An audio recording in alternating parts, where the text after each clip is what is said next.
Assalamualaikum warahmatullahi wabarakatuh. Perkenalkan, saya Yulia Rahmadina dengan NPM 2117021049 dari kelompok 2 Praktikum Fisiologi Hewan kelas A. Baik, pada video ini saya akan melakukan percobaan osmosis dari usus ayam dan osmoregulasi. Adapun alat dan bahan yang digunakan yaitu 3 buah usus ayam yang sudah diisi larutan sirup, air biasa, dan air biasa. Selanjutnya ada 3 cup gelas yang sudah diberi label gelas A berisi air biasa, gelas B berisi larutan sirup, dan gelas C berisi air biasa.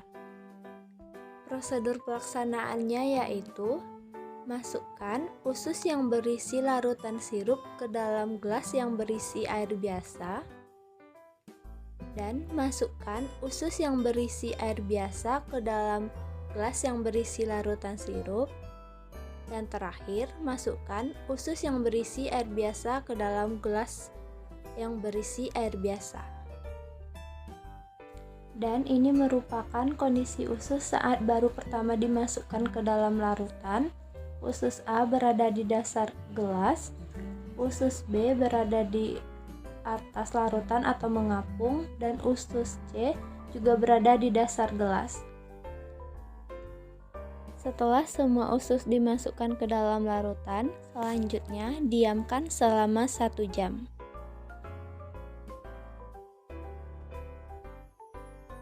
Dan ini adalah hasil setelah usus didiamkan selama 1 jam.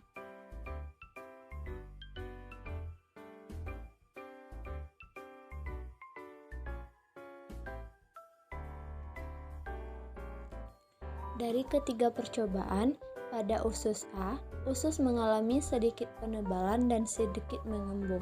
Hal ini disebabkan karena usus berada di dalam larutan yang bersifat hipotonik, sedangkan larutan sirup yang terdapat di dalam usus bersifat hipertonik.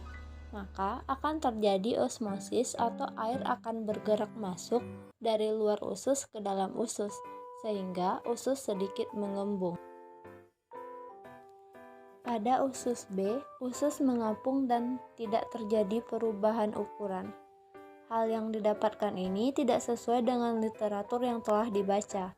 Seharusnya usus B mengalami pengerutan karena usus berada di dalam larutan yang bersifat hipertonik dan larutan di dalam usus bersifat hipotonik. Maka seharusnya air akan bergerak keluar usus dan terjadi pengkerutan.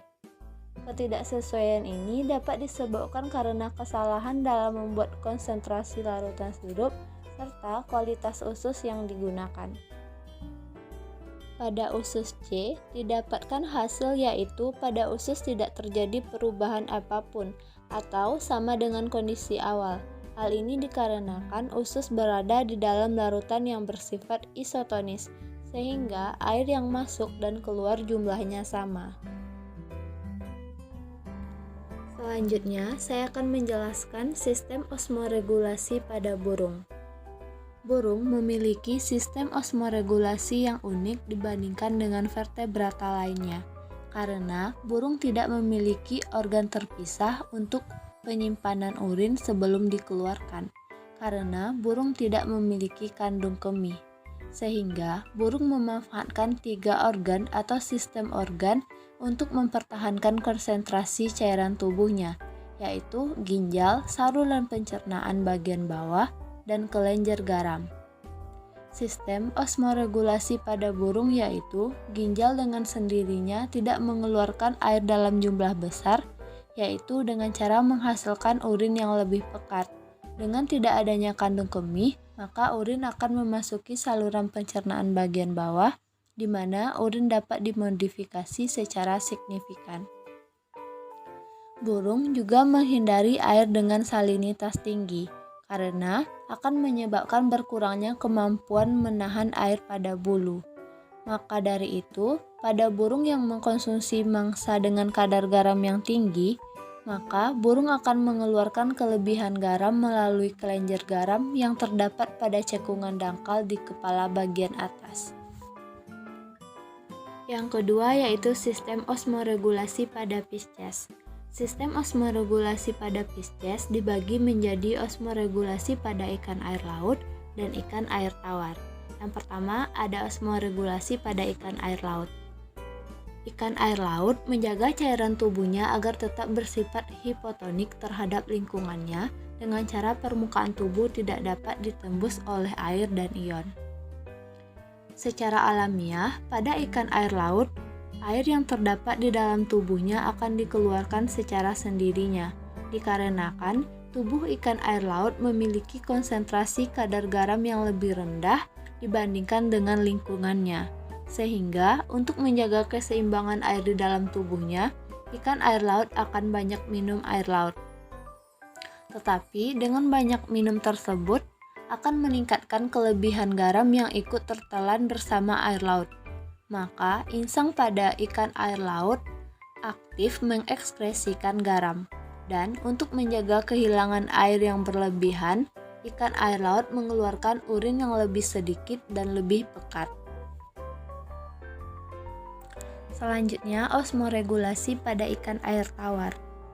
Pada ikan air tawar memiliki kadar osmotik cairan tubuh yang bersifat hipertonik, atau konsentrasinya lebih tinggi dibandingkan dengan lingkungannya, sehingga air akan banyak masuk ke dalam tubuh walaupun tubuhnya ditutupi oleh sisik dan kelenjar mukus. Untuk menjaga cairan tubuhnya tetap dalam keadaan konstan, maka ikan air tawar akan terus-menerus mengeluarkan sejumlah besar air yang dilakukannya dengan cara memproduksi sejumlah besar filtrat glomerulus dan dilakukan reabsorpsi pilihan zat terlarut dari tubulus renalis menuju ke dalam darah yang terdapat di kapiler, sehingga terbentuklah urin dalam jumlah yang besar, bersifat encer, dan mengandung amonia serta sedikit mengandung zat terlarut. Yang ketiga yaitu mekanisme osmoregulasi pada serangga. Pada serangga, organ yang berperan dalam osmoregulasinya adalah tubulus Malpighi, yaitu bentuk perpanjangan dari organ pencernaan yang bercabang-cabang. Zat-zat buangan diambil dari cairan tubuh oleh saluran Malpighi di bagian ujung. Kemudian, cairan masuk ke bagian proksimal, lalu masuk ke usus belakang dan dikeluarkan bersama feses dalam bentuk kristal-kristal asam urat. Pada serangga, contohnya yaitu belalang, tidak dapat mengekskresikan amonia dan harus memelihara kondisi air di dalam tubuhnya. Oleh karena itu, bahan yang mengandung nitrogen dan amonia yang diproduksinya akan diubah menjadi bahan yang kurang toksik, yang disebut dengan asam urat. Asam urat dan sisa air masuk ke usus halus dan sisa air akan diserap kembali. Cara serangga untuk mengurangi kehilangan air di tubuhnya yaitu dengan menutup spirakel pada saat di antara dua gerakan pernafasannya, karena spirakel merupakan salah satu jalan kehilangan air pada serangga. Cara mengatasi yang lain yaitu dengan meningkatkan impermeabilitas kulitnya, yaitu dengan memiliki kutikula yang berlilin yang sangat impermeable terhadap air, sehingga serangga sedikit sekali kehilangan air melalui kulitnya.